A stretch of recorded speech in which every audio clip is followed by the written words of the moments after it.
तो आज मैं मेरे YouTube चैनल में आप सबका स्वागत करता हूं। मेरी ये फर्स्ट वीडियो है जो कि मैं 9th क्लास के फर्स्ट चैप्टर से स्टार्ट कर रहा हूं। ठीक है, फर्स्ट चैप्टर आपको पता है नंबर सिस्टम है। नंबर सिस्टम बिल्कुल बेसिक सा टॉपिक है मैथमेटिक्स के अंदर, जिसके बारे में आपको पहले पता भी होगा। तो मैं आपको जस्ट एक इंट्रोडक्शन दूंगा इस वीडियो के अंदर नंबर सिस्टम के बारे में। नंबर सिस्टम के अंदर सबसे पहले किसके बारे में बात करते हैं? हम नंबर्स के बारे में बात करते हैं। तो सबसे पहले नंबर कौन से आते हैं हमारे? देखिए, नेचुरल नंबर आते हैं। नेचुरल नंबर, वैसे तो आप सबको पता ही है कि नेचुरल नंबर्स क्या होते हैं, बट मैं इस वीडियो में आपको ये नहीं बताऊंगा कि नेचुरल नंबर 1 2 3 4। मैं थोड़ा सा एक अलग तरीके से बताने की कोशिश कर रहा हूँ। तो देखिएगा, नेचुरल नंबर की अगर मैं डेफिनेशन की बात करूँ, नेचर नाम से ही थोड़ा सा पता लग रहा है, नेचर, नेचुरल। तो these are the number which are already present in the nature. ठीक है, जो नेचर के अंदर पहले से ही प्रेजेंट है, गॉड ने हमें उसको गिफ्ट दिया है। या फिर इसकी डेफिनेशन की अगर मैं बात करूं, these are the number which are God gifted number, जो हमें गॉड ने गिफ्ट में दिए है। ठीक है, जैसे कि आप सबको पता ही है, इसको डिनोट हम एन से करते हैं। और कौन कौन से नंबर है? 1 2 3 4 चलते जाते हैं। ठीक है, अब आते हैं इसके बाद आता है होल नंबर्स। होल नंबर्स में क्या होता है? इसमें और होल नंबर में जस्ट एक नंबर का डिफरेंस है। तो अगर मैं इसकी बात करूं, मान लीजिए कि अगर आपको किसी गार्डन के अंदर ट्रीज़ काउंट करने हैं, तो आप कहाँ से काउंट करना स्टार्ट करोगे? 1 से करना स्टार्ट करोगे। अगर मान लो किसी गार्डन के अंदर ट्रीज़ ही नहीं है, तो आप क्या बोलोगे? कितने ट्री है वहाँ पर? 0। अगर इन्हीं नेचुरल नंबर के अंदर अगर मैं 0 को इंक्लूड कर देता हूँ, तो वो मेरे बन जाएंगे होल नंबर्स, 1 2 3। ठीक है, ये नंबर बन जाएंगे मेरे होल नंबर्स। ठीक है, होल नंबर्स। इसके बाद क्या आते हैं हमारे? इसके बाद आते हैं हमारे इंटीजर्स। ठीक है, हम इंटीजर्स के बारे में बात कर रहे हैं। तो देखिएगा, मान के चलिए कि आप अगर इस पॉइंट पे हैं, ठीक है, इस पॉइंट पे खड़े हैं या फिर रास्ते में कहीं पे खड़े हैं, तो अगर यहाँ से आप राइट को जा सकते हो, ठीक है, तो यहाँ से आप लेफ्ट को भी तो जा सकते हो ना। अगर कोई चीज़ पॉजिटिव के अंदर प्रेजेंट है, तो वही चीज़ नेगेटिव के अंदर भी तो प्रेजेंट होगी। अगर इसको मैं थोड़ा सा और रिलेट करूँ, तो जैसे कि आप सबको पता है कि अगर गॉड एग्जिस्ट करते हैं तो घोस्ट भी तो करते हैं ना। तो इसको हम मान लेते हैं कि these are god and these are ghost. Sorry, ठीक है, मतलब कि अगर कोई चीज़ पॉजिटिव के अंदर है तो नेगेटिव के अंदर भी ऑब्वियस सी बात है।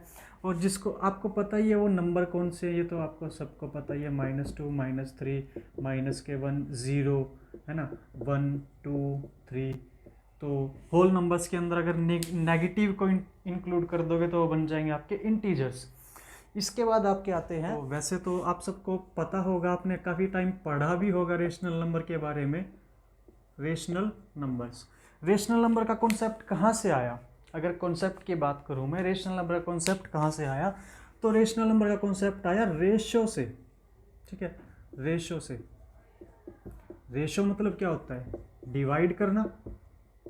ठीक है, अब अगर सिंपल डिवाइड है, मान के चलो कि आपके पास 4 रुपये हैं, आप 2 फ्रेंड हो, दोनों का आपस में स्प्लिट करने हैं, तो 2 एक के पास चले जाएंगे, 2 एक के पास चले जाएंगे। ठीक है, हो गया डिवाइड। ओके, अगर आपको मान के चलो आपके पास 5 रुपये हैं और आप 2 फ्रेंड हो, तो कैसे डिवाइड करोगे? 5/2 एक के पास जाएंगे और 5/2 एक के पास जाएंगे। ठीक है, तो इनको मतलब डिवाइड के कॉन्सेप्ट से हमको रेशनल नंबर मिले हैं। रेशो यहाँ से ही क्लियर हो जाएगा। रेशो, रेशो का मतलब डिवाइड करना। ठीक है, तो इसको रिप्रेजेंट हम, अब देखिएगा इसका जो रिप्रेजेंटेशन है क्यू, क्यू का मतलब क्या होता है? क्वोशंट।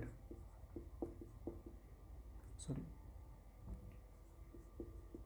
ठीक है, क्वोशंट। क्वोशंट आपको पता है, क्वोशंट वही डिवाइड। ठीक है, डिवीजन के कॉन्सेप्ट से हमें मिला rational number.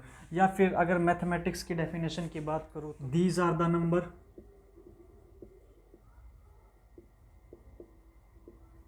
These are the number in form of, in the form of, in the form of P/Q। P/Q की फॉर्म में होंगे और यहाँ पर Q नॉट इक्वल टू 0। जैसे कि मैंने आपको बताया था, अब चार आपके पास रुपीज़ है, आप 2 फ्रेंड हो तो 2 एक के पास चले जाएंगे, 2 एक के पास चले जाएंगे। तो एक बात बताइए, जो 2 है, ये 2 है, इसको मैं P/Q की फॉर्म में लिख तो सकता हूँ, this is 2/1 and this is 2/1, ठीक है। जैसे कि 5 रुपीज़ थे आपके पास, अगर आपको 2 दोस्त में डिवाइड करने हैं तो एक के पास 5/2 और दूसरे के पास 5/2, ठीक है। तो जो डिवीज़न का कॉन्सेप्ट था, जो रेशियो का कॉन्सेप्ट था, इसको रिप्रेजेंट हम करते हैं Q से। तो हमारे पास वहाँ से आगे रेशनल नंबर, ठीक है। अब रेशनल नंबर के बाद कौन से आते हैं? Irrational number, rational, irrational. Irrational का मतलब है not rational number, not rational number. ऐसे नंबर जो कि रेशनल ना हो, मतलब कि जो P/Q की फॉर्म में ना लिखे जाए, नॉट रिटन, ठीक है। जो P/Q की फॉर्म में ना लिखे जाए उसको हम बोलते हैं इरेशनल नंबर, ठीक है। तो अगर इसकी स्टोरी की बात, इसके पीछे एक इंटरेस्टिंग स्टोरी जुड़ी हुई है अगर मैं आपको बताऊं, तो जो इरेशनल नंबर है कि हमें ये मिले कैसे थे, ठीक है। वैसे तो आप सबको पता ही है इरेशनल नंबर कौन से होते हैं, ठीक है। तो मैं यहाँ पे आपको थोड़ा सा अलग ढंग से इसको रिप्रेजेंट करने की कोशिश कर रहा हूँ, जिससे कि आप इसको अच्छे से समझ पाए। आपने पाइथागोरस का तो नाम सुना ही होगा, बड़े फेमस साइंटिस्ट हैं जिन्होंने एक थ्योरम दी थी कि hypotenuse is equal to perpendicular का स्क्वायर प्लस में बेस का स्क्वायर, जो कि 7th क्लास में आ जाती है, 7th 8th क्लास के अंदर आ जाती है। तो इन्होंने क्या किया, जब ये एक स्क्वायर के बारे में आपको पता है जिसकी चारों साइड इक्वल होती है, मान लो ये इस स्क्वायर का ये जो डायगोनल है, this is A, this is B, this is C और दिस इज D। इस स्क्वायर की खास बात थी कि वो यूनिट स्क्वायर पे काम कर रहे थे, जिसकी चारों की चारों साइड 1 सेंटीमीटर थी, ठीक है। तो वो काम कर रहे थे इसके ऊपर, तो वो यहाँ से AC फाइंड करने की कोशिश कर रहे थे, AC फाइंड करने की कोशिश कर रहे थे उन्हीं की जो थ्योरम है उसकी हेल्प से। क्योंकि देखिए यहाँ पे अगर मैं इसको अलग से रिप्रेजेंट करके दिखाऊं तो this is A, this is B, this is C। तो ये आपको पता है 1, ये पता है 1, ये 90 डिग्री बना रहा है, और ये फाइंड करने की कोशिश कर रहे थे वो हाइपोटेन्यूस की बेस से, मतलब जो उसकी उनकी थ्योरम है उनकी उसके बेस से। तो this is hypotenuse, this is a perpendicular, this is a base, ठीक है। तो जब उन्होंने अपनी थ्योरम अप्लाई की तो हाइपोटेन्यूस का स्क्वायर इक्वल टू 1 का स्क्वायर प्लस में 1 का स्क्वायर, तो h का स्क्वायर इक्वल टू 1 प्लस में 1 इक्वल टू 2, तो h इक्वल टू आ गया √2। तो उन्होंने सोचा ये तो कोई नया नंबर मिला है √2, आज से पहले तो इसके बारे में कभी पढ़ा नहीं। तो उन्होंने सोचा कि हो सकता है कि √2 इज रेशनल नंबर, है ना,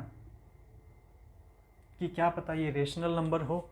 बट जब इन्होंने √2 को P/Q की फॉर्म में लिखने की कोशिश की तो वो नहीं लिखा गया, तो फिर उन्होंने सोचा कि ये कौन सा नंबर हुआ, तो उन्होंने इसको नाम दिया इरेशनल नंबर।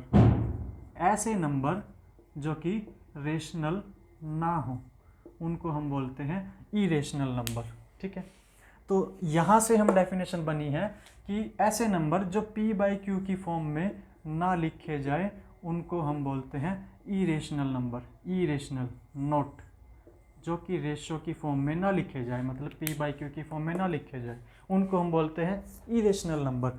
अब इसके बाद क्या, रियल नंबर्स, है ना। रियल नंबर कौन से होंगे कि आपने एक सेट उठाया, उसके अंदर आपने नेचुरल नंबर भी रख दिए, ठीक है, उसके अंदर आपने होल नंबर भी रख दिए, उसके अंदर आपने रेशनल नंबर भी रख दिए, ठीक है, उसके अंदर आपने इरेशनल नंबर भी रख दिए, ठीक है, उसके अंदर आपने इंटीजर्स भी रख दिए। मतलब कि एक बड़ा सेट उठाया, उसके अंदर आपने इन सब को रख दिया तो वो बन जाएंगे रियल नंबर, ठीक है।